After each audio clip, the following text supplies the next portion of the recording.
Ladies and gentlemen, good day and welcome to the Kotak Mahindra Bank Q3FY22 Earnings Conference Call. As a reminder, all participant lines will be in the listen-only mode, and there will be an opportunity for you to ask questions after the presentation concludes. Should you need assistance during the conference call, please signal an operator by pressing star then 0 on your touchtone phone. Please note that this conference is being recorded. I now hand the conference over to Mr. Uday Kotak. Thank you, and over to you, Mr. Kotak. Thank you, and good evening, colleagues. I wish you all a very happy new year, and hopefully 2022 calendar will see the end of COVID from being a pandemic to an endemic.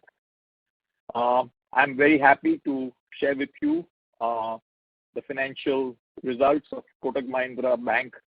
On a consolidated basis, we have had a profit after tax growth of 30% year on year. And I'm extremely happy to share that our business model of concentrated India diversified financial services is working well.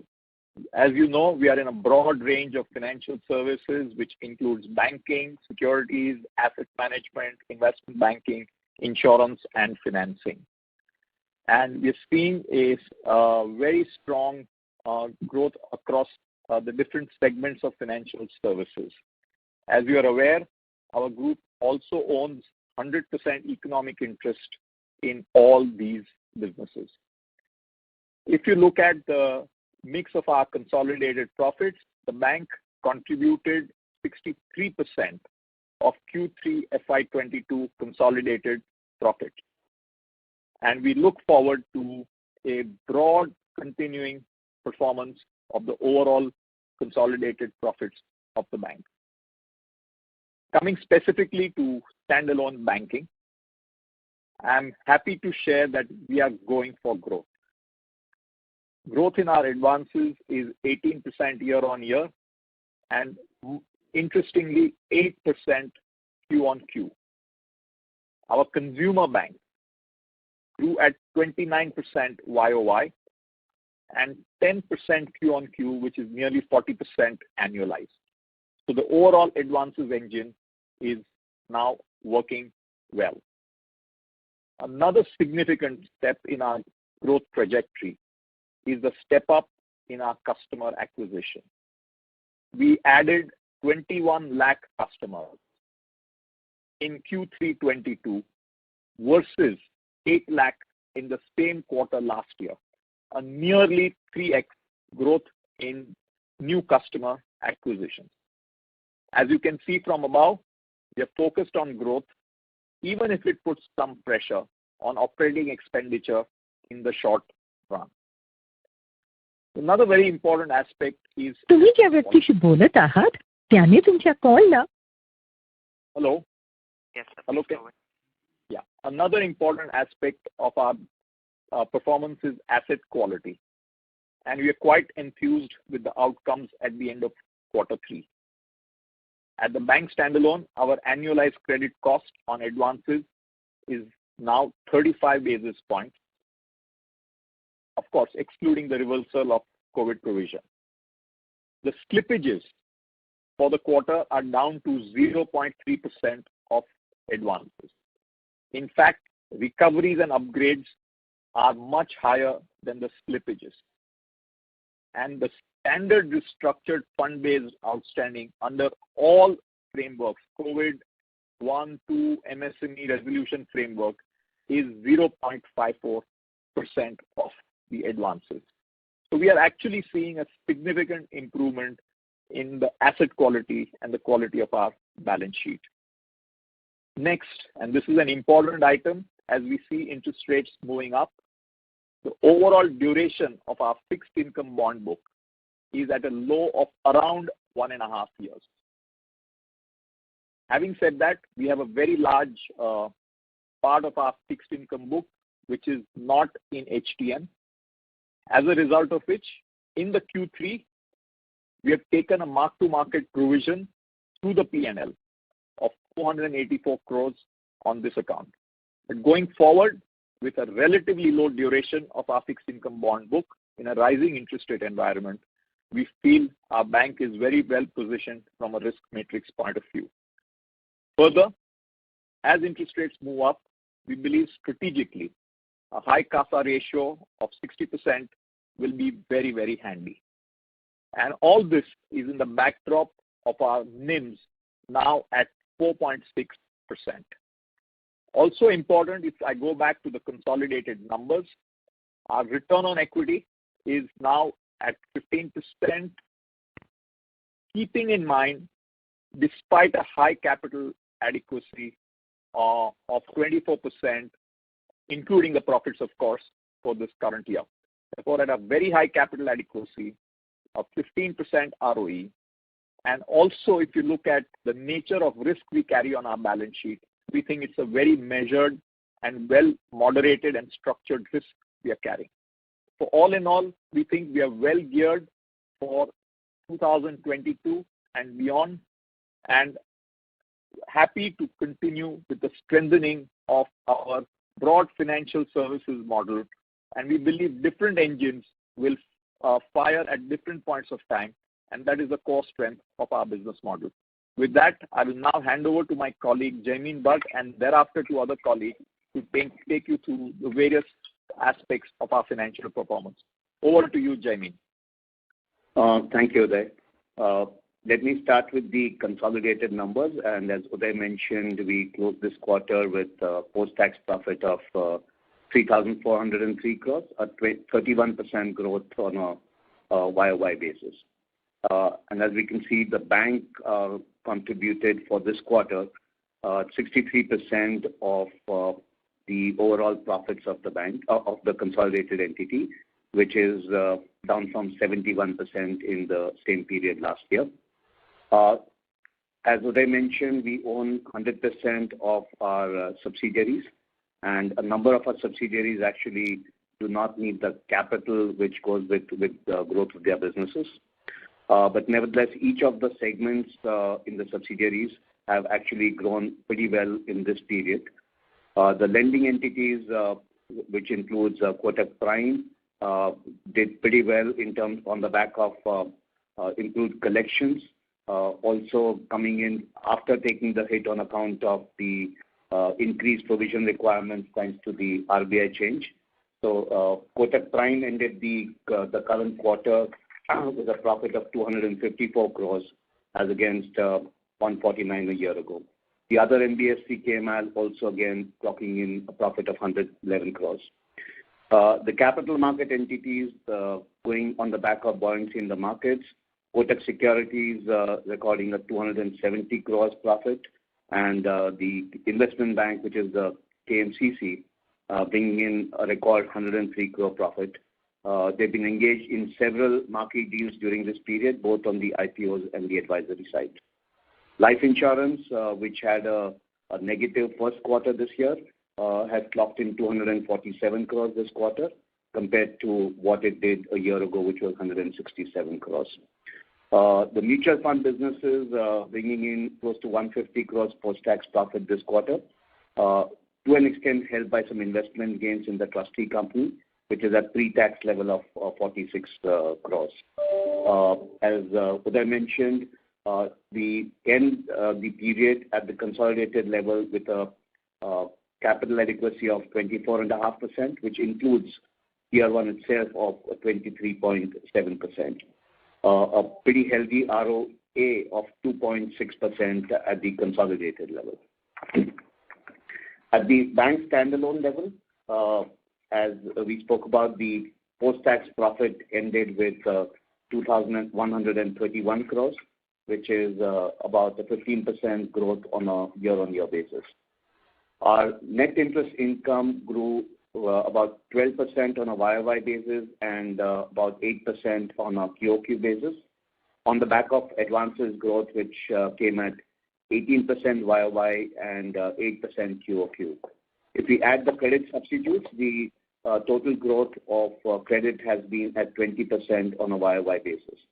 And the growth has come across the board in the consumer segment, the commercial segment, and the wholesale segment, which my colleagues will take you through as we go forward.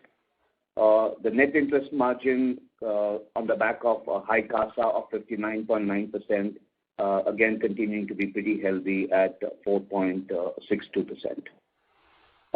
Our fees and services has continued to be a good growth area, a 33% rise on a year-on-year basis, coming on the back of improved revenues both on the distribution front as well as in the general banking area. As I talked about the mark-to-market book, we have our bond book duration is at 1.58 years, but a large part of our book is in non-HTM. Our HTM portfolio is 38%. As a result, the non-HTM book, we had to take a mark-to-market hit as of the end of December on the back of the rise in interest rates. That has meant that we've taken a knock of 484 crores on the MTM loss for this quarter. We have seen the employee costs go up this quarter on the back of a family pension provision, which came out of the bipartite settlement which the IBA entered into with the bank unions. That has been a hit of 100 crores for this quarter. And again, as Uday talked about, we have continued our push for growth, and that has meant continuing to have expenses in certain areas. Apart from growth of employee costs, this has meant rising costs on the customer acquisition side, both on the liabilities and assets. We also had increased advertisement and promotional costs, as well as cost increase in the whole tech spend. And as we saw, the customer increase this quarter at 21 lakh is significantly higher than what we did a year ago, which was 8 lakh.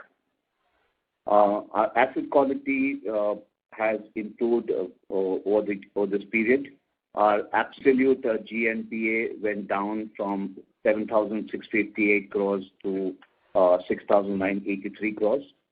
Our slippages during this quarter was all of 750 crores, whereas against that we saw recoveries and upgrades of over 1,000 crores.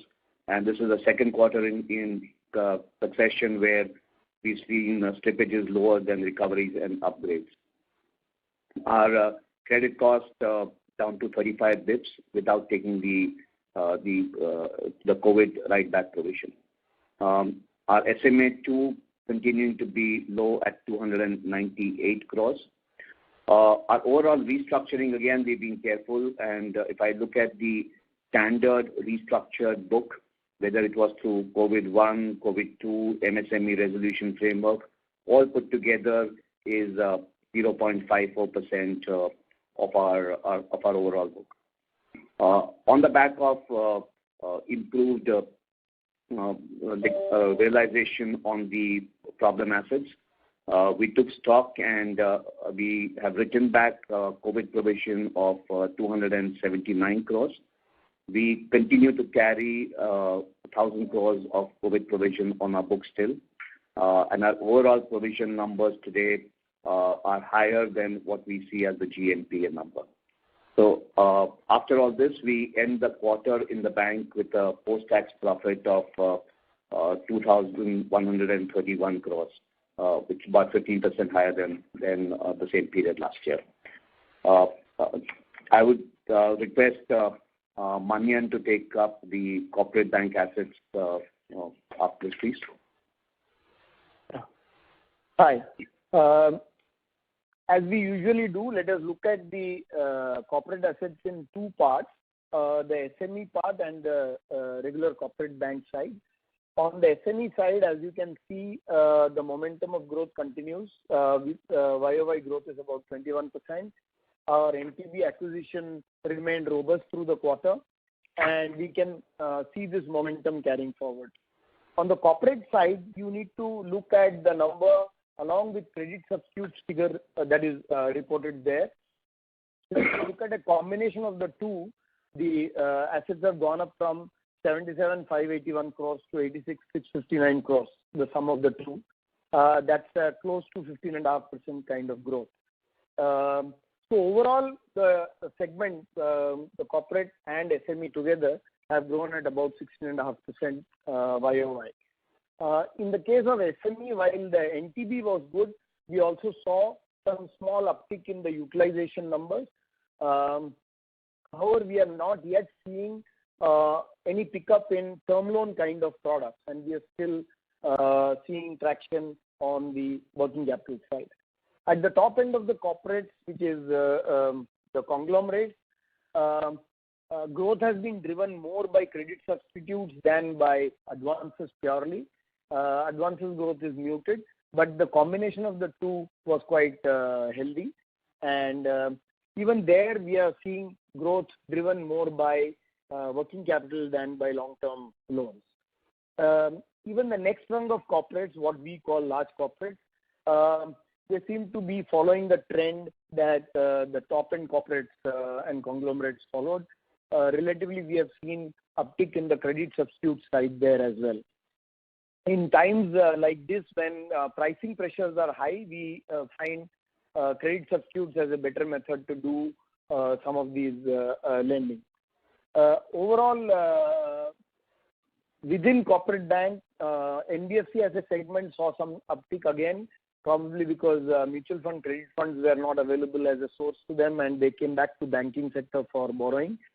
On the CRE side, while we remain cautious on the commercial side, we have seen very good traction on the residential real estate. And as you can see, the QOQ on this has been significantly better than the YOY on the residential real estate side. And more than 80% of our new disbursements are on the residential sector. Between the sub and the bank, I think this segment credit has revived, and we see growth going forward.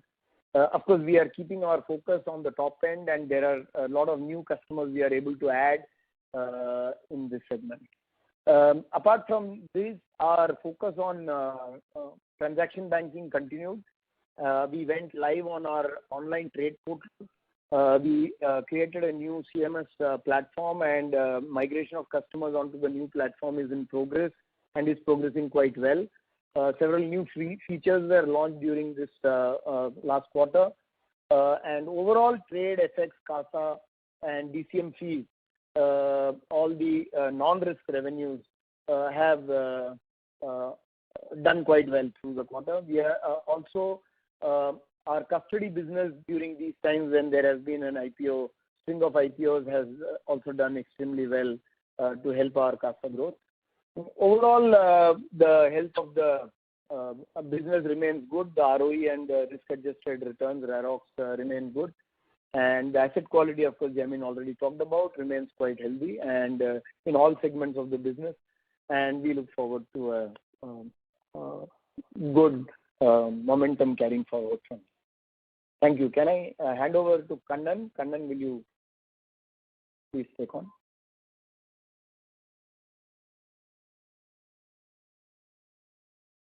Mr. Kannan, please unmute your line from your side.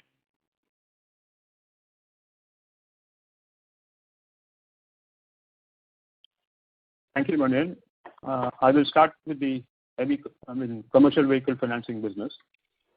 Heavy commercial vehicle sales further improved during the quarter as compared to the previous quarter. Capacity utilization in the goods transport segment was better than the previous quarter. Cash flows for the transport operators was better due to a combination of better utilization, lower fuel prices, as well as stable freight rates. Our disbursements are in line with the better performance of the vehicle sales. Passenger transportation, staff transportation, and school bus segment continue to be impacted. Collection efficiency on demand in this business has been good during the quarter, and it's been better than even the previous quarter. Demand for construction equipment is good, both in the roads and the mining segments. It continues to be good, driven by government contracts. Demand for smaller equipment at the retail level has been a bit muted during the quarter. The retail customers, the smaller customers, have been impacted by the long receivable cycle, and hence addition of new equipment is a bit slower there. Capacity utilization of equipment again has improved over the last couple of months, which should lead to improved cash flows for the entire industry as a whole. Collection efficiencies on demand again here has been good, and it's as good as normal time. Tractor sales during the quarter has been better than the previous quarter, though lower than the same quarter last year. Rural cash flows continue to be strong, though a bit delayed in parts of the country due to the prolonged monsoons. Our disbursements on the tractor finance segment has been good, and we continue to maintain our leadership position in the segment. Strong cash flows should lead to continued good demand in the coming quarters. Collection efficiency on demand has been good again in the segment. On the agri finance segment, demand for credit, both working capital and capex in the agri SME and the agri value chain continues to be good, aided by good monsoons and increasing commodity prices. Collections during the quarter has shown an improving trend as compared to the previous quarters and is closer to normal time. Our microfinance disbursements have grown as compared to the previous quarter. Demand for credit from micro and small entrepreneurs continue to be strong in the markets in which we operate. Collections in the market we operate are improving, and collection efficiencies are as good as normal time. I will now hand it over to Shanti to take it through the consumer bank, please. Thank you, Kannan. In continuation, I will start with lending. Consumption saw a good uptick in the quarter, being a festival quarter. All our retail lending businesses showed robust growth in Q3. This helped us gain market share in many products. At a consumer asset aggregate level, we grew 29% YOY and 10% QOQ. This is on the back of a 10% QOQ growth in Q2.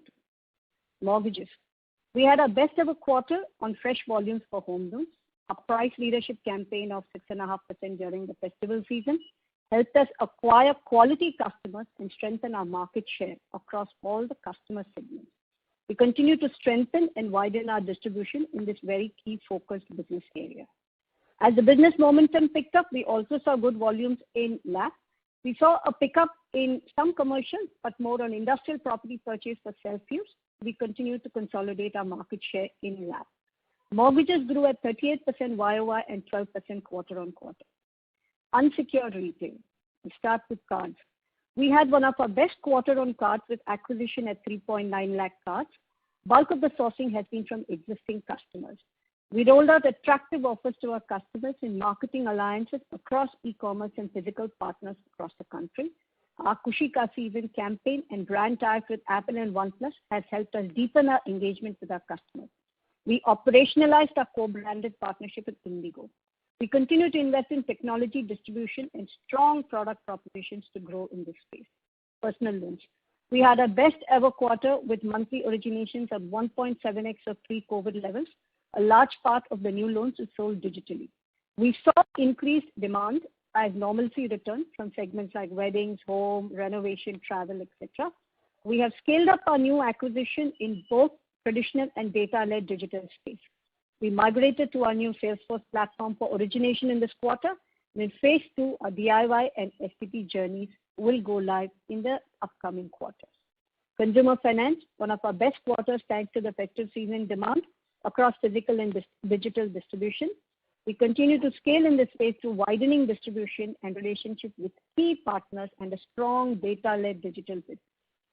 Overall, unsecured retail business saw a YOY growth of 12% with a strong quarterly growth of 16% on the back of 12% QOQ growth last quarter.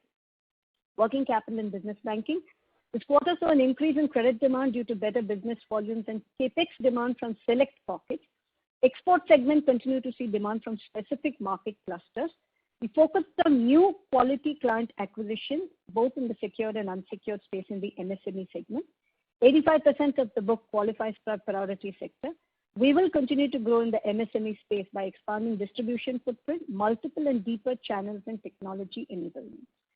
Collection. Our bounce rates and resolutions continue to be better than pre-COVID levels. As we shared last time, we launched our digital customer collections platform, where we saw higher customer adoption, and over time this should help us reduce our collection costs. We have invested significantly on the customer and consumer assets business across distribution, technology, data and analytics, and aggressive customer offers and propositions. We will continue to invest in this space. Now to deposits. Average savings deposits grew year-to-date YOY 11%, current account at 32%, and sweep term deposit 20%. The focus on acquisitions, as you saw, aggressive customer acquisition continues on granular retail customer growth across digital and physical channels, and 811 continues to contribute successfully to our digital customer acquisition. The bank had 30.7 million customers as at December 21 versus 25 million last year. Our CASA ratio was at 59.9% as at December 21. Our TDs below CASA and TD below 5 crores comprise 88% of the deposits. TD sweep deposits was at 7.6%. Our cost of staff was at 3.5% this quarter versus 3.81% in Q3 last year. Our asset cross-sell in Q3 through the channels were very strong across all retail products, both in consumer and commercial asset space. Fee income showed good growth, including in insurance, investments, and brokerage. We have increased our market share in issuance of FASTag to 10% for December 21 on a monthly incremental basis. We launched a co-branded debit card with PVR during the quarter, and we are seeing increased customer engagement. Now to the digital part of our strategy. As outlined in the previous quarters, our digital strategy and initiatives are centered around our customers across acquisition, engagement, and service, and across our value proposition of saving, lending, payment, investment, protection, powered by AI and ML. We continued on each of the aspects of technology, infrastructure, applications, and DIY customer journeys towards scalability, agility, and reliance. In the digital channel, we will be going live with all our key consumer asset DIY and STP journeys in the coming quarters, providing a seamless, frictionless, and convenient experience for our customers. And this investment in our tech stack will be a continuous journey and a backbone of our digital strategy. Mobile first has always been a key strategy. In the last 2 years, we upgraded our mobile app significantly by providing customers more functionalities and a greater choice across banking, payment, loans, and cards. In Q3, we launched many functionalities across assets, payments, lifestyle, protection, and risk. Our customer-centric experience and functionality has allowed us to be consistently amongst the top-rated banking apps in both iOS and Android. We have seen significant increase in monthly average users, which has grown 37% YOY, transaction volume, which has grown 126% YOY, and value 53% YOY through our mobile banking channel. In retail assets, we have been working on enabling mobile first, and in Q3 launched several functionalities across home loans, cards, and revamped the entire loans module in the app, making it easier for access to customers. On the payment side, UPI transactions have grown 3x December 21 over April 21, including P2P and P2M transactions. Pay Your Contact continues to see rapid adoption, and we saw a 6.6x growth in transaction in December versus April this year. That was when we had launched this. In merchant acquiring, we embarked on the path of delivering a complete bouquet of e-services with the launch of our merchant app, Kotak Biz, in Q2. This helped us onboard merchants for payment and collection services digitally, serve them digitally, and deliver targeted offers on multiple banking and value-added services. In Q3, we enriched the digital onboarding by extending it to our existing current account customers and added new features. We have gone live in our partnership with EasyTap to increase our merchant acquisition footprint and service their merchants. To help our merchants in managing their cash flows better, we have introduced the same-day settlements in this quarter. And we, in this quarter, continue to leverage our partnership with Pine Labs for new acquisition. Ecosystem. The strategy on ecosystem is in 3 parts: orchestrate, partner, participate. In Q3, we added 4 new partners in Kmall, including Myntra, in the in-app shopping mall.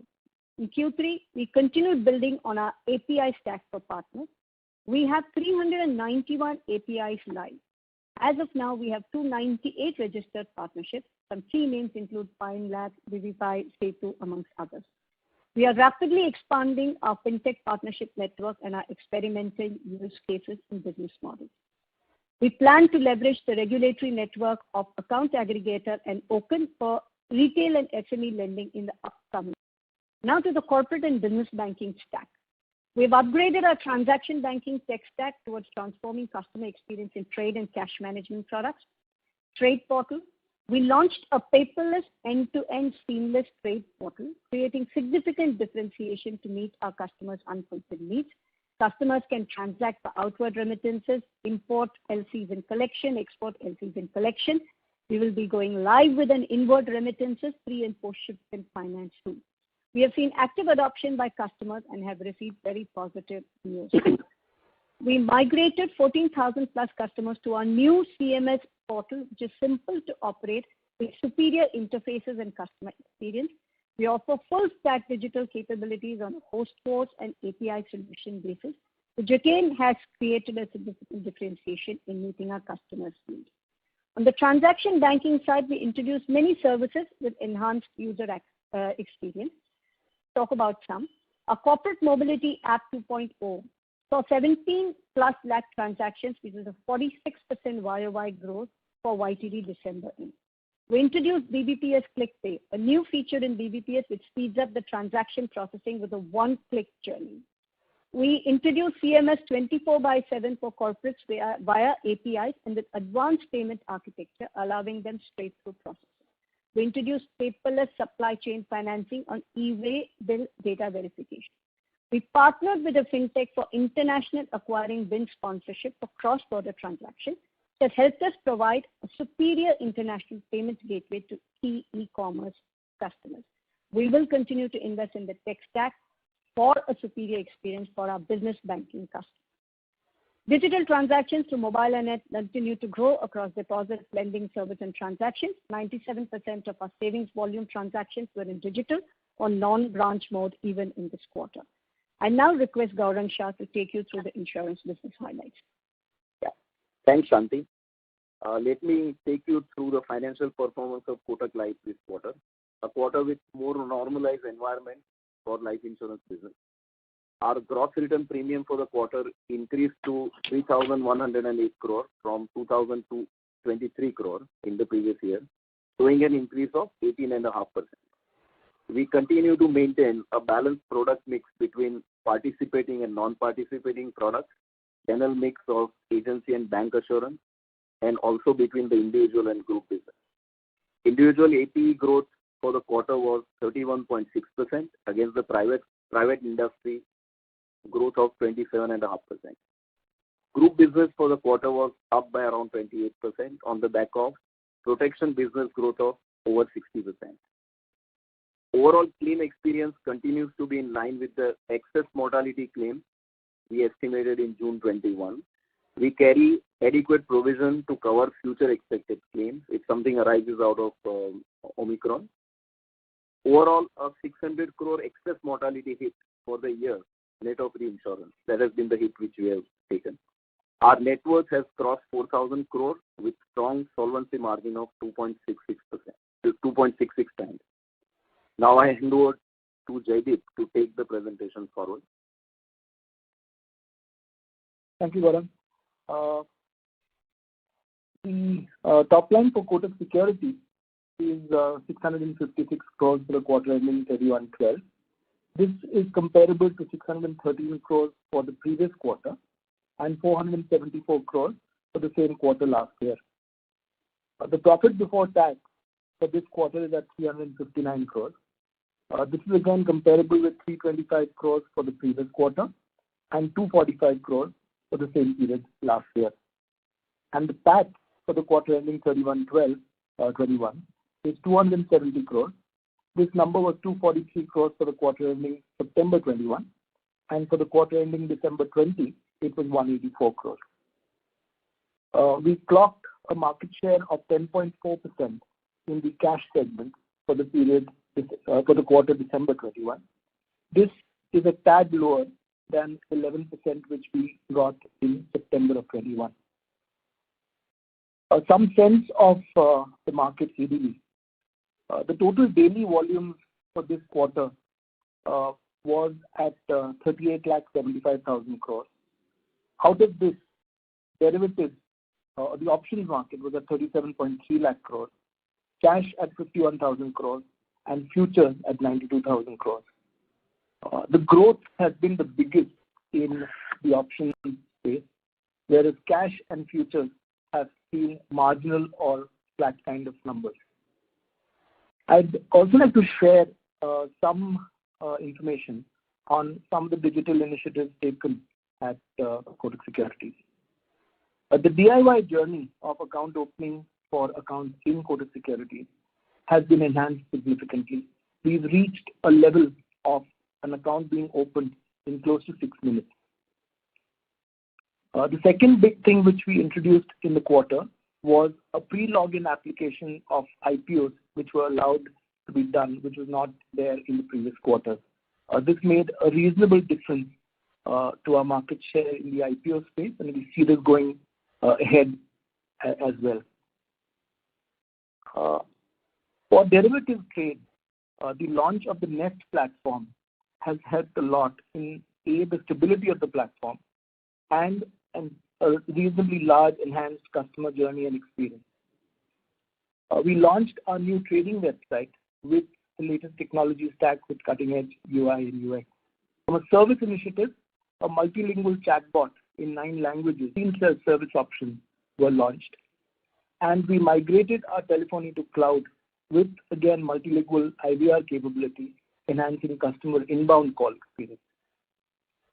With this, I'd hand over to Manian to talk about the investment bank. Hi. Kotak Mahindra Capital Company clocked for the first time in its history a profit after tax of over 100 crores this quarter. It was involved with marquee IPO transactions in the market, and we remained a go-to investment bank in the ECM side of the business. So what is even more important is that our advisory business is also in very good shape, and we have built a good franchise on the advisory side. In fact, even on advisory, we should end this year at close to record levels. Last year was a record year. This year, again, we could end almost at the same levels. So the investment banking business, both on the ECM side as well as on the advisory side, seems to be in good shape, and we have mentioned some of these marquee transactions there for all of you to see. Coming to Kotak Mahindra Investments, this is a company which is largely into real estate lending business, corporate real estate lending business, or structured corporate lending transactions. As you can again see, this has grown significantly. I made an earlier comment on good momentum on the real estate lending side, and part of the real estate lending gets done in the bank and part of it gets done here. As you can see, robust growth here of close to 30% in the asset book.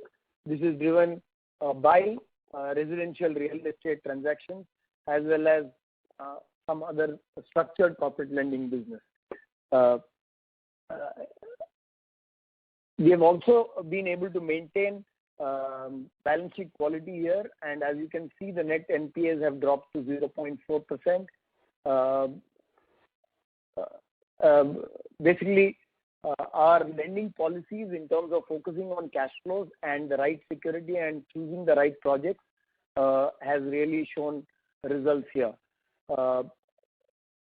In this NBFC, we have been also able to reverse COVID provisions to the extent of 7 crore, given the fact that some of our assets which were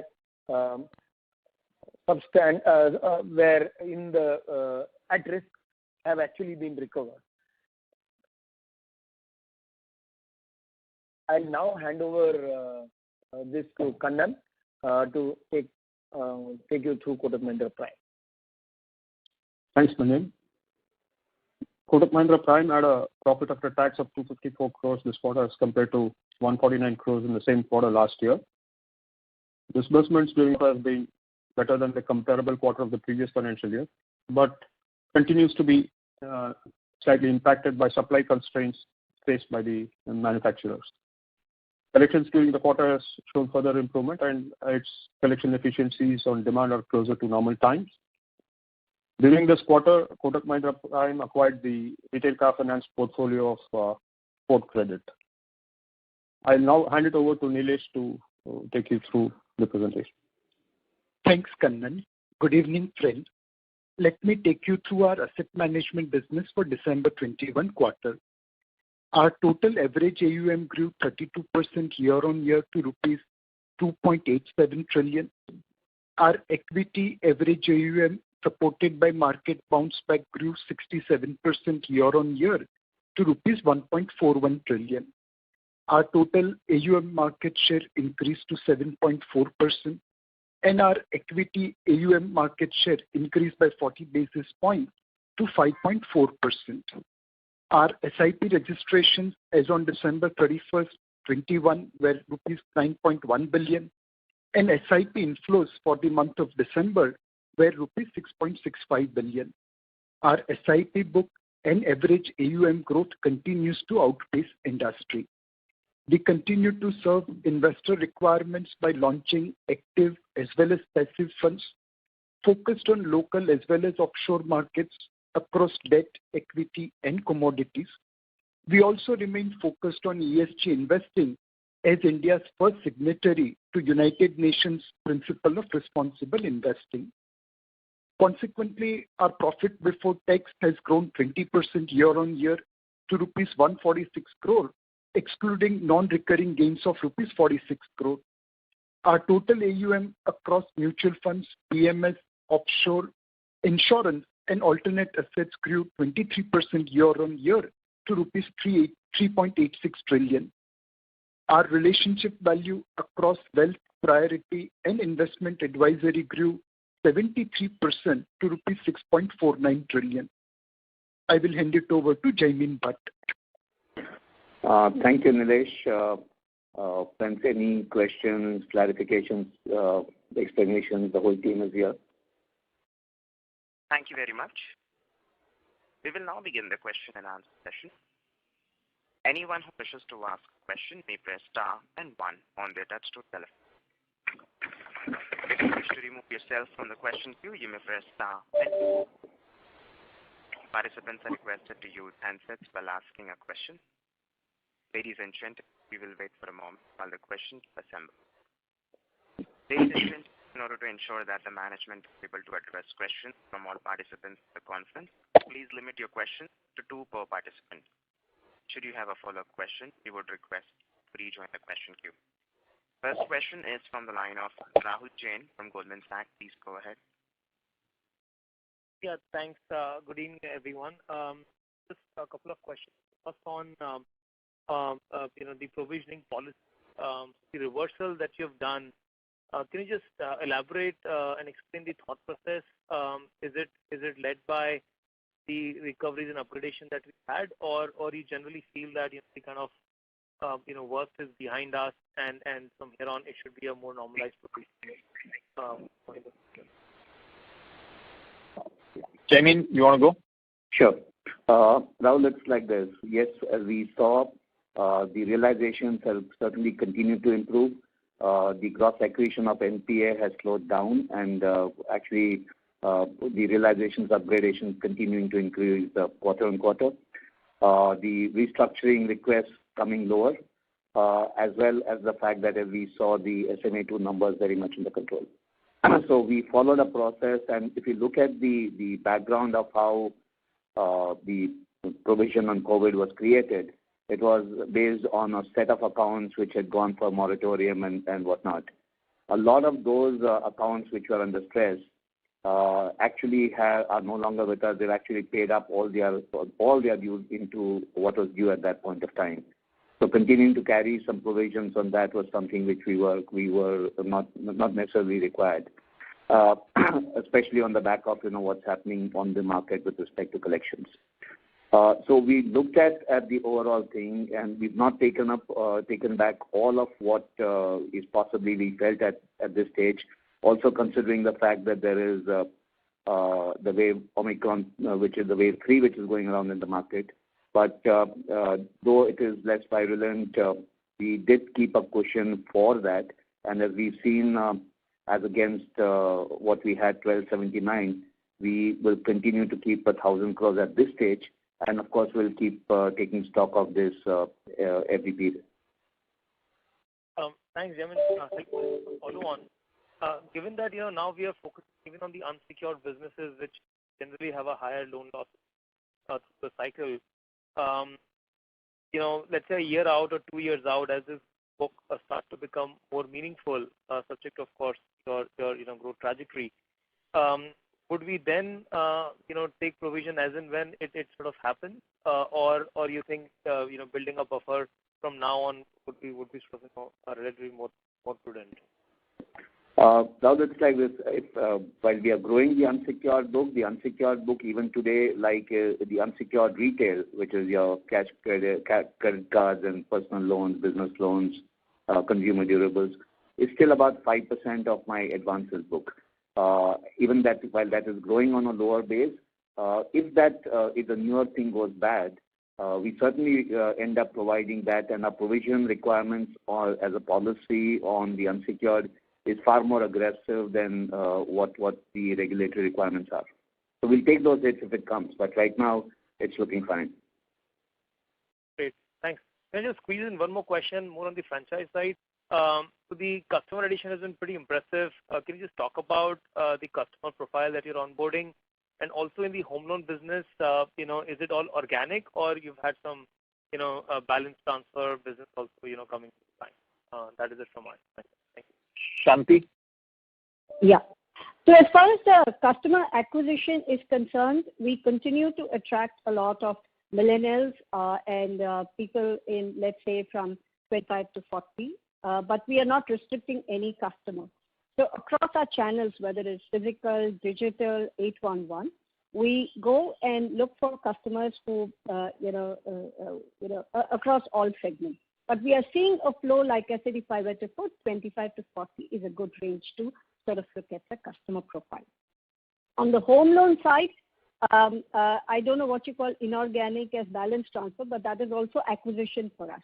Yeah, balance transfer has always been about 30% of our business historically as well as now.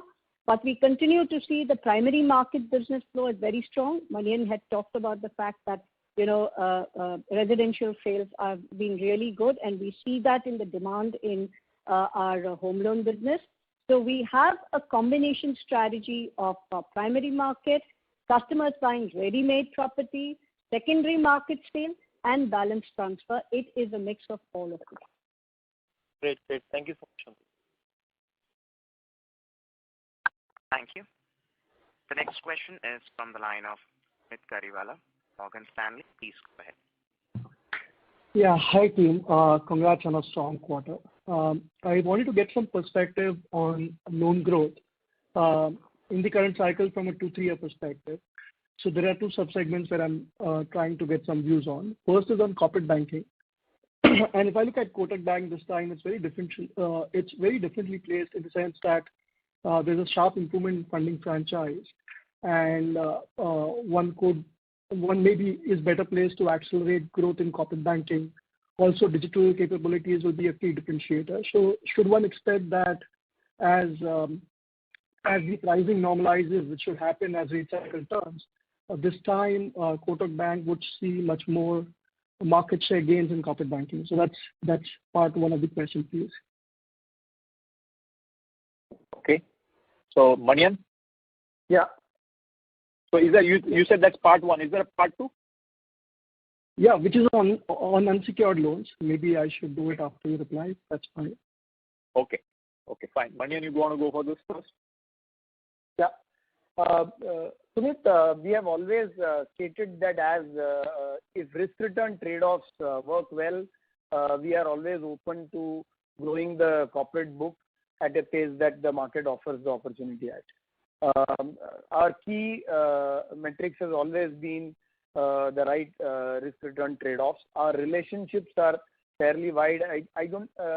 We have fair presence in most corporates, right from the top end to medium-sized corporates. Our coverage and presence is fairly wide, and we are fairly confident that if the secular growth in the corporate credit requirement goes up, we will be able to capitalize on that. And as I mentioned, our transaction banking franchise is also growing very well. And Santi also took you through the couple of slides where in the corporates we have used our new digital product, new online portal, new CMS platform.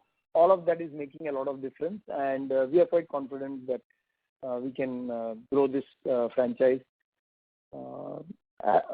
if the market opportunity allows us to do that. Yes. Sumit, second question you had. Yeah, second is on unsecured loan growth. And if I look at Kotak Bank's market share in unsecured with personal loans and cards, there's some moderation of the past 3 years, and maybe rightly so because the macro was not good. How should we think about this unsecured loan mix going forward? And if I compare this to some of the large private banks, Kotak is relatively lower. So over the next 3-4 years, should we expect a meaningful jump? Yeah, that would be my second question. I'm going to ask my colleague Deepak Gupta to really specifically answer on unsecured retail and the mix overall as a part of our strategic going forward. Deepak, would you want to give a shot at it? Well, Sumit, there is no number which one has. Yeah, all one is trying to do is there is a great opportunity within our existing customer base. We have engaged with, at this point of time, only a small percentage of that customer base, and there is a massive opportunity for us to use analytics and expand that base through the unsecured side. And that is what we are after, and it will be progressively done. And remember, on the unsecured side, there are two separate sides. One is your unsecured, which is really the personal loan and the consumer durable financing and the business loan. That's one type of unsecured. The other side is really the credit card side, and that's a very different opportunity, yeah, because that is not just a pure lending opportunity. It's a very significant payment engagement, and for some of them, unsecured opportunity. Yeah, but it's a very significant engagement opportunity. So we'll drive all of that, and I think we're using a fair amount of analytics combined with some amount of experimentation to, drive that investment. Okay, got it. Maybe I should stop there. But thanks a lot, Deepak. Thank you. The next question is from the line of Adarsh Parasrampuria, CLSA. Please go ahead.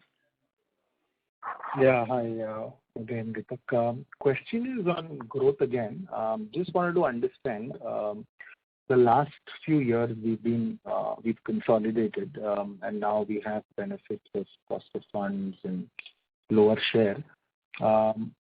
Would now system credit be a constraint for us, or we are at a point where that 1.5 times or whatever the multiple is, you'll be comfortable consistently growing above that, and under what circumstances do you would want to put the brake again? Yeah, I think I'll take that question. We feel actually we are coming into a sweet spot. I think our base case is we are moving into an endemic from a pandemic. We are very light in terms of the current risks we are carrying on our balance sheet. We don't have baggage. We have finally begun to get our analytics pieces in place. Our digital engines and a lot of the technology initiatives which were started are coming in place actually in the first half of calendar 22. So between now and June 22, a lot of our technology and digital initiatives on the lending side are also coming into place. And we actually feel that it's a good place to be. Our risk management skills are something we have got reasonable confidence in. And as this cycle moves, as inflation comes back steadily, as interest rates start moving up, with the positioning on our cost of funds and everything else, we have the ability to have an accelerator going. And I want to very clearly say that we are not constrained by the market size or the credit growth in the marketplace. We will be constrained by what we think is the right parameters. And therefore, as long as those parameters of our matrix get met, we will go for whatever it takes to grow our loan book and assets. Got it. No, that's useful. And the second question is on the OPEX side, right? If you just observe most large banks, including yours, there's been a pickup in OPEX, partly due with the low base, partly due with business momentum coming back.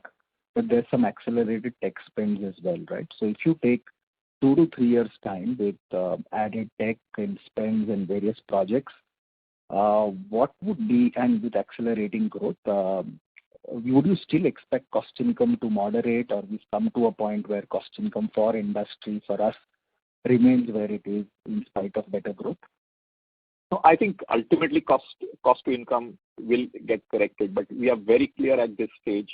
There are 3 clear engines which we are growing. First is on retail loans, okay? And there are front-end acquisition costs. Just think about a home loan.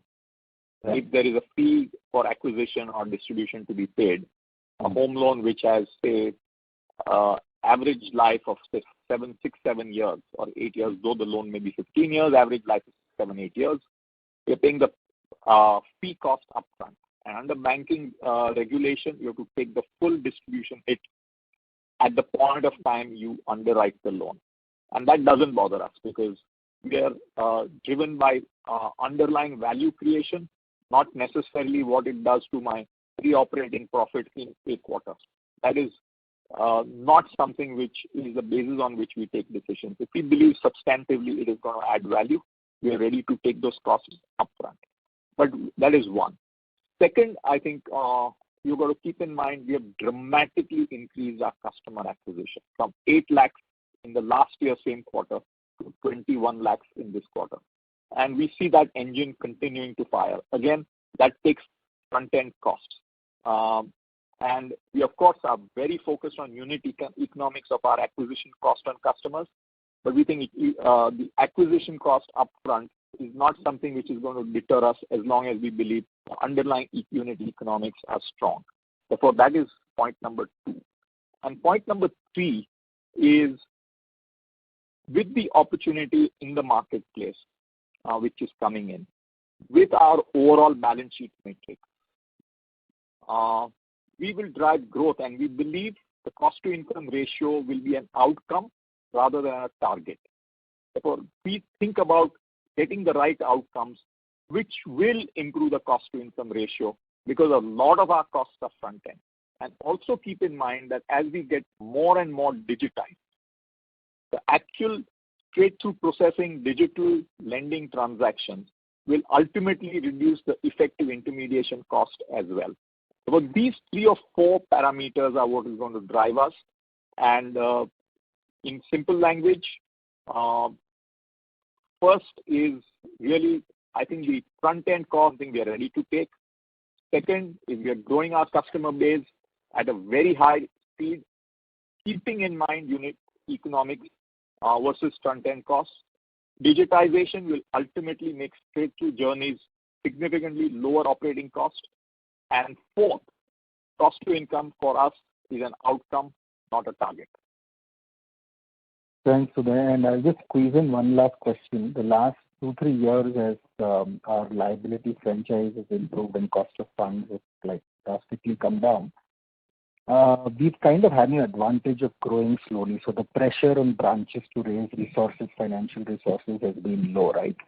When you get to high growth, and we've now run rates is north of 20% growth, we need to raise more money, right? It kind of puts more pressure, offer more on TDs at some point. So how does that equation change from almost zero growth, no growth, getting to 20-25% growth, that adds to some pressure on margins or cost of funds, both on absolute and relative basis. So I think we are confident about our liability franchise and the strength of it. And that does not mean we can afford to be complacent. We are driving the liability engine. We know there are the gaps as I speak to you, and there is a significant internal focus, energy, and introspection going on how we get the liability engine firing much faster as we go forward. And we are quite confident that we will get our execution on that as well, including digital is a very key part of our medium-term strategy, even on the liability side. Got it. This is very useful. Thanks for all your comments. Thank you. The next question is from the line of Kunal Shah from ICICI Securities. Please go ahead. Yeah. So in terms of the growth, maybe in terms of the capital allocation or in terms of the opportunity, now almost home loan and LAP is equivalent to where the corporate banking is, and both of them are equally competitive. Okay, we were hearing that larger part of growth is coming from NBFCs, and most of them are doing it.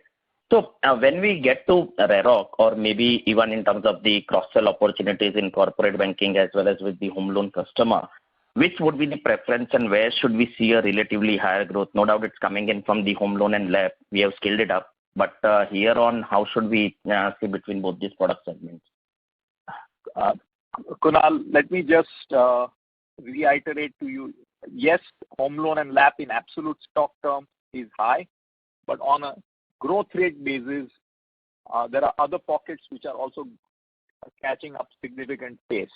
Therefore, if you look at our unsecured retail, though of a small base, is growing at about close to 15% Q on Q. That's on a very small base, but that is catching up pace. So yes, the mix is still very low, which enables us to grow at a much faster rate. And that does not mean we don't like home loans. We like it a lot. We like the wholesale banking business. And you have to look at horses for courses, risk-adjusted return. And with our mix of 60% CASA, our cost of funds is a significant competitive advantage. I would like to believe probably best in class. And we will hammer that cost of funds advantage to get significant customer engagement and produce our risk-adjusted returns in totality. And keep in mind that in the COVID period 2020, a lot of our assets were actually in treasury assets, which were earning 4.5. And as that mix changes to even 6.5, 6.6, 6.7, it's still a significant mix change in favor of improving NII and NIMs. So we think we will be able to get the right mix. And one of the most important things we have learned in risk management is if you get your risk-adjusted matrix on a well-balanced portfolio with high focus on individual product segments, the outcomes can be significant and sustainable while being dramatic as well. Sure, but currently, which one would be giving us a better return if I have to look at, say, home loans and corporate banking at this juncture on a REROC basis? Home loan and corporate banking, Kunal, let me also give you this. Say on corporate banking, when we look at returns and home loans, we look at customer returns. For example, in corporate banking, as Manian mentioned, in addition to the spread in the lending business, we make significant flows on foreign exchange, transaction banking, deeper customer engagement, translating into broader relationships, including with our investment bank. So there are a whole host of linkages in the corporate banking business beyond just the lending product. Trade is another very major part. Current account growth, all that is deeply interconnected and integrated to the lending piece in the corporate banking. And therefore, I would request look at some of these as engines for customer returns. Similar for home loans, we think home loans is one of the most sticky products in a customer's journey, and the ability to cross-sell a variety of products to a home loan customer is also a significant opportunity. A home loan customer who has got a core mortgage is a much safer customer to add a credit card or a personal loan. a home loan customer who has an engaging bank account, that again gives us a deeper engaging relationship with that customer. So we are getting significantly more focus on customer engagement and customer return in addition to making sure that the product makes economic sense. Sure. And second, in terms of ECLGS pool, how the behavior has been. So it's been 9-12 months. So if you can highlight and any risk or we are seeing a much better collections equivalent to the overall portfolio. How is the overall behavior of that? Manian, you want to go for this? Yeah. No, so the ECLGS portfolio, we are not seeing any significantly differential behavior compared to our normal portfolio. And there is therefore no perception of any enhanced risk coming out of this.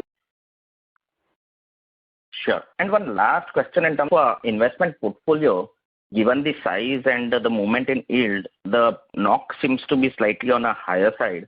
So have we protected ourselves for any further movement, or maybe have we reduced the duration during the quarter and it was relatively higher in Q3? How should we look at it? And maybe any further movement of 30-50 bips, how could be the impact now on? Kunal, we have put down on paper what our duration is. We have put down on paper what our HTM is. Okay, we have put down our balance sheet in front of you. So it is pretty straightforward that the pain is behind and we are actually in a pretty comfortable zone as we go forward.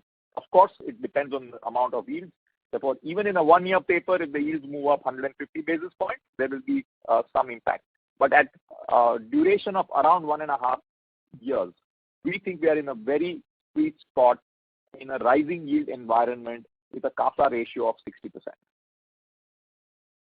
Sure. Thanks a lot.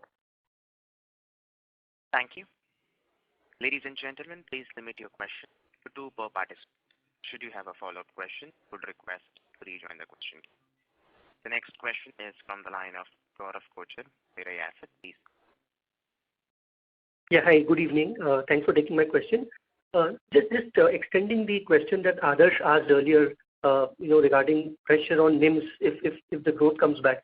Just wanted your thoughts around, SA balance, especially, last 18 months, ever since we've cut down on rates. The SA traction has slowed down a bit.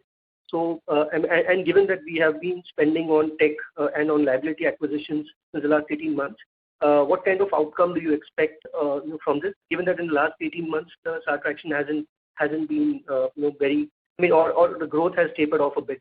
So outlook on SA in the next maybe 2 years, and in that context, if I look at the growth in overall balance sheet was just 2.5%.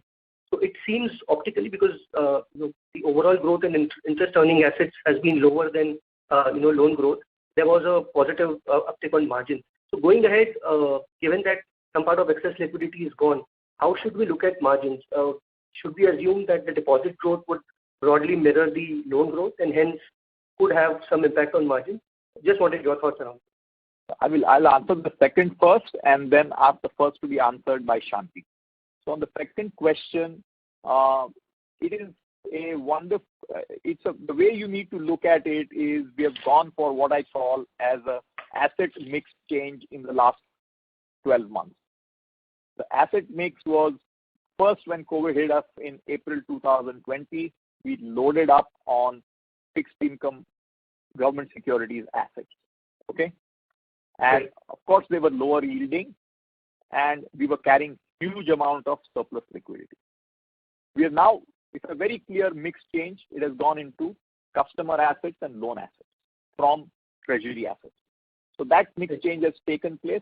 So you may not see the same level of growth in the balance sheet as you would see in advances because it's a mix change in the asset profile which we are carrying. So that is point number 1.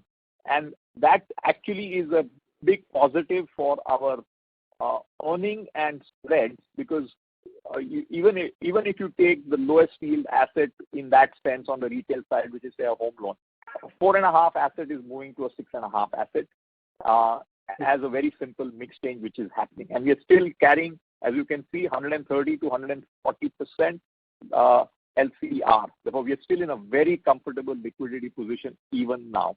Now, as far as your first question is concerned on savings accounts, I will ask Shanti to answer that and give you a perspective of what we are doing as we go forward. Shanti. Yeah. Thank you, Uday. When we dropped off 6%, we sort of dropped it off in a relatively short period of time. And it has taken us time to replace the value proposition for the customers, like many other banks have. And if you saw some of the OPEX, we have sort of stepped up our engagement through, offers, propositions, a type with Apple, Flipkart, Amazon, etc., which has increased the engagement layer of the customer. So the increase in engagement layer is something that we have, stepped up. It has taken us the last 6 odd months to build it, and we are well on that journey. Yeah.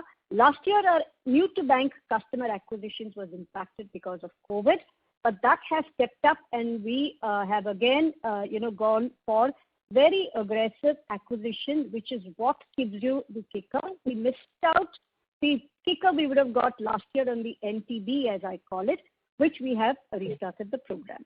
The third thing is that, we are still very largely retail focused, and we don't have a large institutional business, right? Particularly the government business. As you now know, agency bank has been extended to all. We have got approvals for GST, for CBDT, for, PPF and a lot of other things. So we are building the whole government business model, including at the wholesale and the retail end, to be able to sort of, support the growth. So 3 parts to the strategy. Our retail model continues with aggressive acquisition, but deeper engagement to replace 6%. Second is really the aggressive NTBs, which will build value over a period of time. Focusing on building the institutional business now with the agency business having opened up. And these are some of the steps that would sort of focus on getting us back to SAR growth, which has been relatively slower in the last 3 quarters. Understood. Okay. And my next question is on the MTM loss. Just wanted to clarify, is there any provision on security receipts or markdown of security receipts in this quarter? Because that number of 484 crores, taking 62% AFS with a duration of 1.5 doesn't add up to the investment portfolio. Jaimin?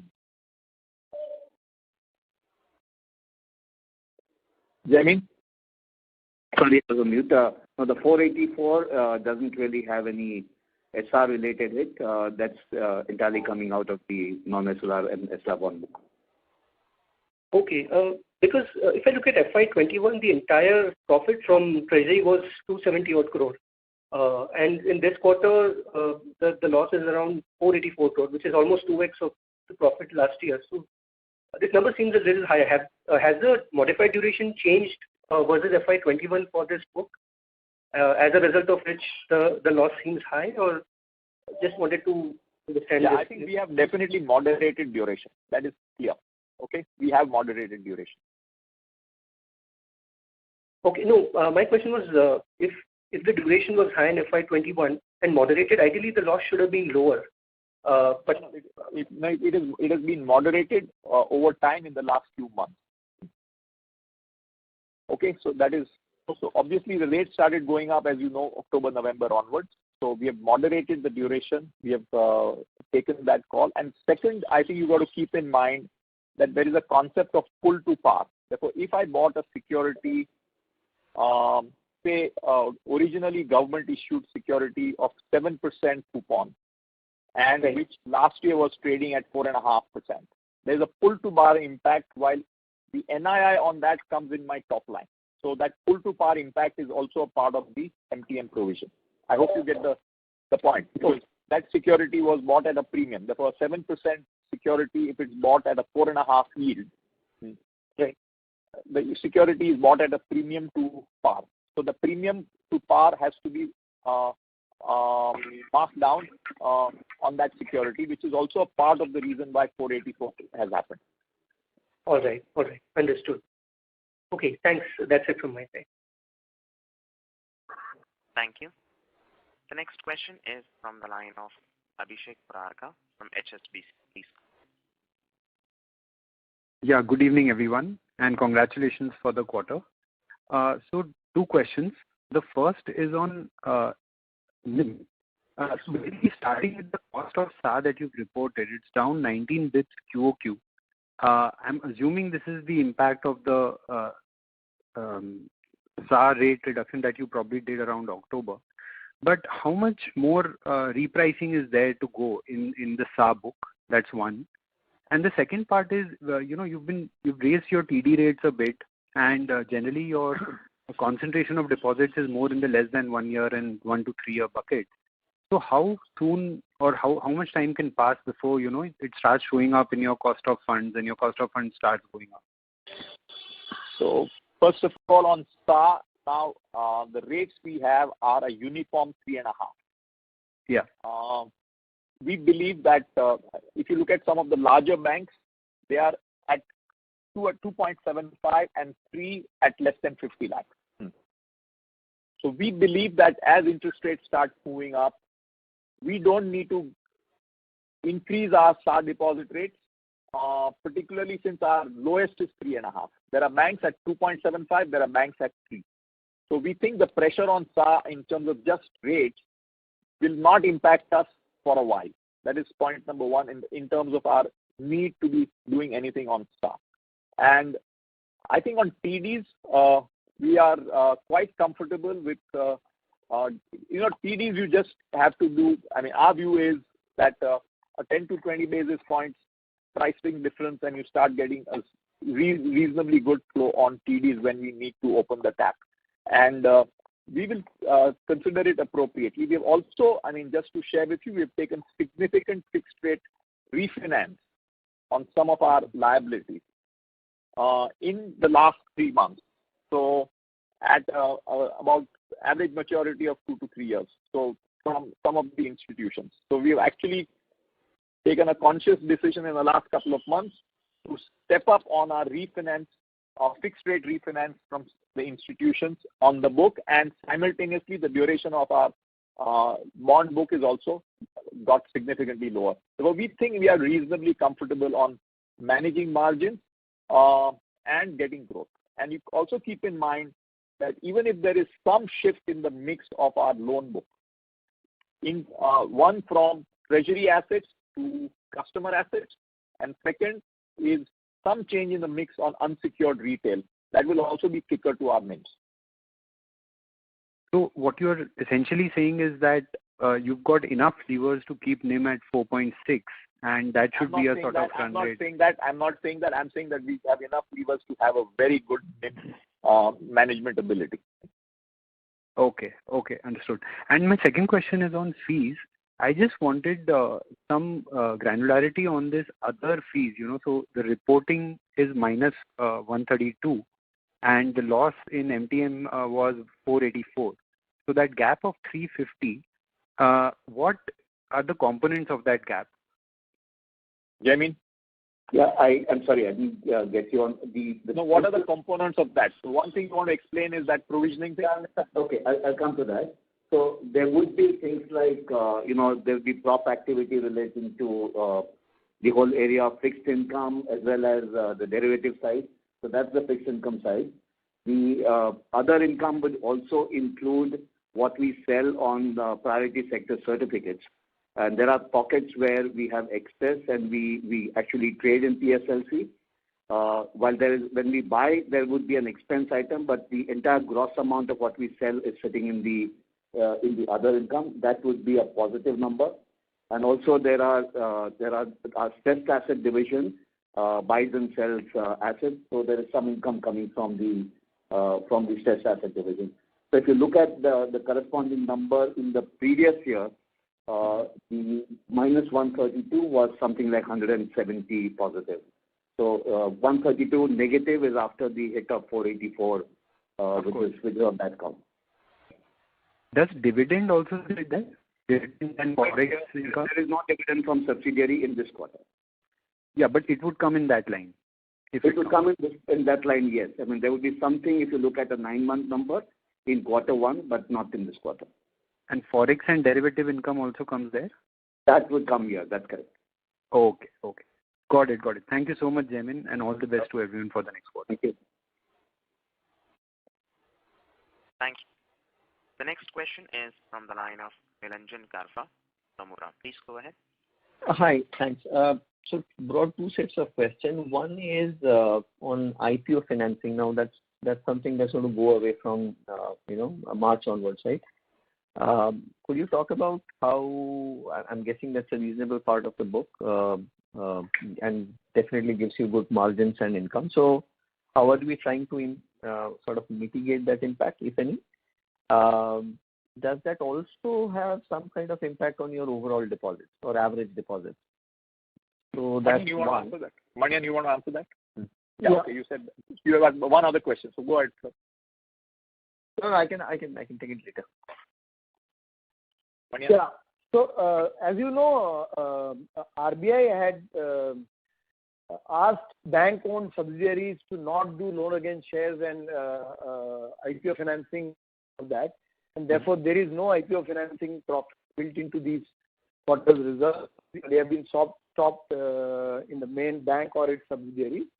The associate company Infina does loan IPO financing, and that comes in the consolidation as part of the Infina's profit being consolidated into this. Otherwise, the main bank and its subsidiaries have no IPO financing business. It's not there currently at all. No, not at all. Okay. But does it impact the deposit side also, or because of the way it is usually structured? No, not too much. No, nothing significant. Okay. Right. Second question. As you know, IPO financing business had moved to term deposit model. If you know, the money was lying in term deposits and very short-term term deposits, so it doesn't have too much implication on the deposit side. Right. Okay. Second question goes back to the unsecured piece that we are talking about. I mean, look, I think we are a reasonably smaller player, but the market is also very well penetrated, right? How do you think you are going to gain, market share? Is it going to be more organic? Is it going through more penetration? And already we are, taking in a lot of costs. So is that something that will continue over the course of next 2-3 years? Once again, I'll ask Deepak Gupta. No, I mean, that's pretty easy given our small base. I think it is pretty comfortable to grow from that small base. And like I said earlier, we are really looking at the whole unsecured piece essentially from our existing customer base. And within our existing customer base, our penetration on the unsecured side is practically negligible. Yeah. So it basically means that we don't really have to go out to get the growth which we are really talking about. So I don't think it's a problem really. Yeah. Deepak, just wanted to clarify. I mean, it is generally felt that our salaried franchise is a little less, or at least the market perception is the salaried unsecured piece is something that where you earn your margin and have lower losses. Are we sort of disadvantaged on that front? That's a misconception. Yeah. We have reasonable new salary accounts which keep coming in, and the stock of salary accounts is pretty large. But the unsecured is not only to corporate salary customers of which are acquired through that route. Yeah, there are large customer acquisitions which are happening, which are salaried customers with their corporate salaries with other banks also. Okay. Fair enough. And a quick question to Jamin.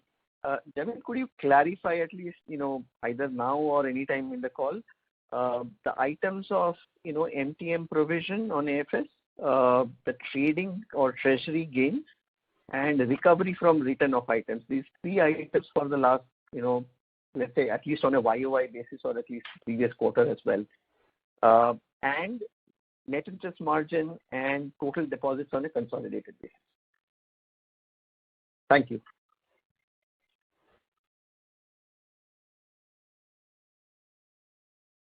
Hello, Jamie? Sorry, I can share that with you separately, Nilanjan. That should be Sure. Thanks.